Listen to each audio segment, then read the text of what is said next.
국민의힘 상황 지도부 연결 직접 들어보겠습니다. 김재원 최고위원 연결하죠. 위원님 안녕하십니까? 네, 안녕하세요. 자, 일단 논란이 됐던 녹취록 공방 일단은 정리되는 분위기인 것 같습니다. 확실히 정리된 건 맞죠? 예, 또 당사자들이 더 이상 이야기를 하지 않고 있으니까요. 예. 그리고 그 문제에 대해서 거론해봤자 이제 당에도 도움되지 않고 또 당 대표나 후보 진영에서도 크게 도움되지 않는다고 생각하는 것 같습니다. 그래서 이 부분은 봉합하고 넘어가는 그런 국면이라고 생각하고 있습니다. 예. 그런데 오늘 서병수 경선관리위원장 사퇴를 했습니다. 그리고 선관위원장도 안 하겠다 이렇게 말을 했는데 그 선관위원장 인선을 두고도 좀 논란이 있을 것 같군요. 어떻습니까?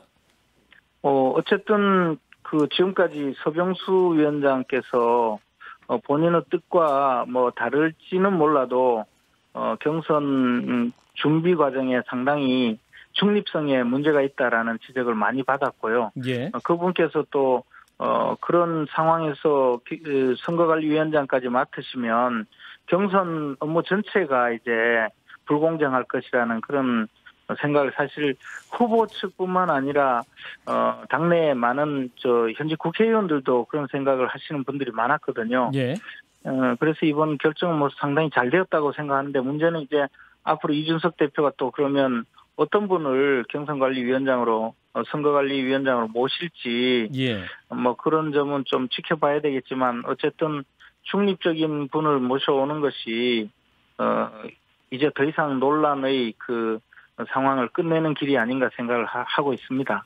위원장님 안녕하세요. 김성애입니다. 어제 뵈었던.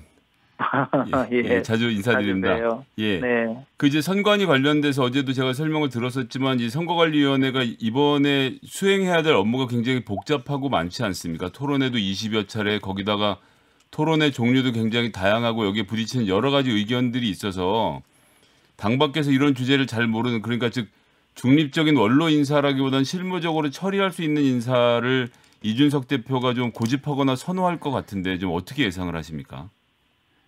근데 예상할 수가 없어요. 원래 이준석 대표가 저는 그래도 50% 이상은 서병수 위원장을 고집할 거라고 봤거든요. 네. 그렇게 됐을 때 많은 분란이 일어날 것이라고 걱정을 했는데 이제 어떤 분을 새로 추천을 해서 최고의 의결을 구할지는 솔직히 전혀 예상이 되지 않는데 그러나 과거의 경우에는 우리 당의 원로들이 오셔서 중립적으로 관리를 해주셨는데 이번에 말씀하신 대로 여러 가지 토론의 내용도 다르고 또 상당히 앞으로 후보 측에서 쟁점을 두고 다툴 가능성이 많거든요. 그러면 정리를 제대로 해줄 분이 오셔야 되는데. 위원님, 그래서 이제 최근에 위원님께서 김종인 전 비대위원장 말씀하셨잖아요. 네. 어떤 의미로 하신 걸까요? 이게 이준석 현 대표 체제로는 대선을 좀 치르기가 어렵다 이런 생각까지도 하시는 겁니까? 근데 사실은 그 인터뷰에서 사회자께서 김종인 위원장이 어떠냐고 물어보셔서 저는 준비도 하지 않은 상태에서 답변을 했는데요. 그분에 대해서 전혀 생각해 보지는 못했지만 우리 당이 지금 어른이 없는 상태라서 그런 분이 오셔서 선거관리위원장을 맡아주시는 것이 좋겠다는 생각이다.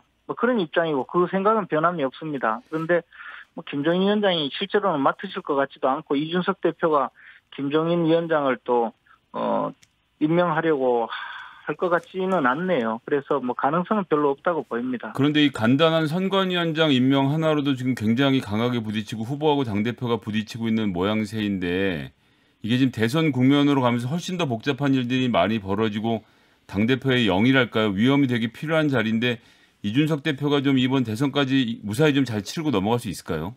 그것은 이제 우리 당의 구성원들 모두가 이준석 대표가 안정적으로 당을 운영해 주기를 바라고 있고 또 충분히 그럴 수 있으리라고 생각을 하고 있습니다. 지금까지 빚어진 문제들은 어떻게 보면 시행착오의 첫 단계였는데요. 앞으로 이제 선거관리위원장을 좀 공정한 분을 모신다면 그분이 잘 운영해서 또 많은 분들이 걱정을 하고 있기 때문에 오히려 그런 분열의 가능성은 줄일 수가 있다고 생각을 합니다. 그래서 잘 되리라고 보고 있습니다. 그 황교익 씨 논란이 이제 그 민주당의 경우는 이해찬 전 대표가 등판을 해서 좀 문제가 가라앉지 않았습니까? 이런 상황을 보시면서 국민의힘도 좀 원로가 필요하다 이런 생각하고 계시는 거죠? 그런데 뭐 서병수 위원장님이 전혀 그 물러나실 의사가 없었어도 네. 의원들 몇 분이 강력하게 문제 제기를 하니까 물러나셨거든요. 예. 우리 당에도 이 자정 기능이 있다는 것이 이번에 드러났기 때문에 물론 뭐 어른이 계신다는 표현은 제가 조금 상징적으로 말씀드렸지만 어쨌든 이런 그 당의 구성원들이 큰 의지를 갖고 있다는 걸 봤기 때문에 예. 앞으로 조금 더 이런 분란의 소지는 줄어들지 않을까 생각합니다. 이준석 대표가 이번에 마음고생을 많이 했는지 이제 녹취가 안 되는 핸드폰으로 좀 교체해야겠다 이런 말까지 합니다. 그래서 위원님 어떻게 보세요? 핸드폰 바꿔야 됩니까?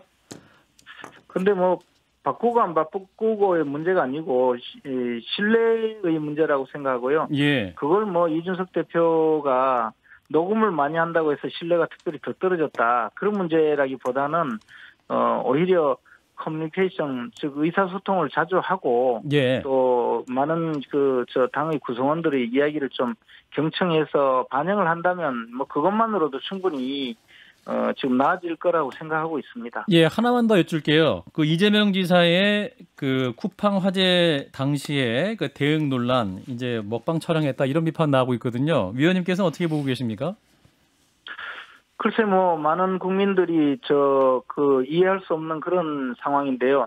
딴 것도 아니고 자신이 지휘를 해야 될 구조대장의 생명이 걸린 사안이었거든요. 많은 분들이 이미 희생을 당한 상태에서 구조대장의 생사가 문제가 되어서 소방관들이 전부 그 현장에 있는 상황인데 그 총책임자가 한가하게 먹방 찍고 있었다는 것은 우리 윤희숙 의원은 말씀 비슷하게 좀 엽기적인 상황이 아닌가. 그리고 그런 분이 대통령 후보로 나왔다는 데 대해서 국민들이 어떻게 받아들일지 저도 이번에 보고 조금 놀랐습니다. 스스로가 조금 제대로 해명을 해야 되지 그냥 얼버무리고 넘어갈 상황은 아니라고 생각하고 있습니다. 예, 지사직 사퇴해라 윤석열 총장 지금 그렇게 말하고 있는데 위원님도 같은 입장이세요? 지금 뭐 지사직 사퇴는 어차피 해야 되는 걸 지금 붙들고 앉아서 황교익 씨를 내세우고 그분을 내세워서 네거티브의 수단으로 활용하려고 한 것 아니겠습니까? 지사직 사퇴야 뭐 별 의미가 있겠습니까? 국민에게 사과를 해야 될 상황이 아닐까요? 크게 사과를 하고 그다음에 자신의 처지를 돌아봐야 되지 않을까 생각합니다. 알겠습니다. 네, 여기까지 듣죠. 고맙습니다. 고맙습니다. 네, 김재원 국민의힘 최고위원이었습니다.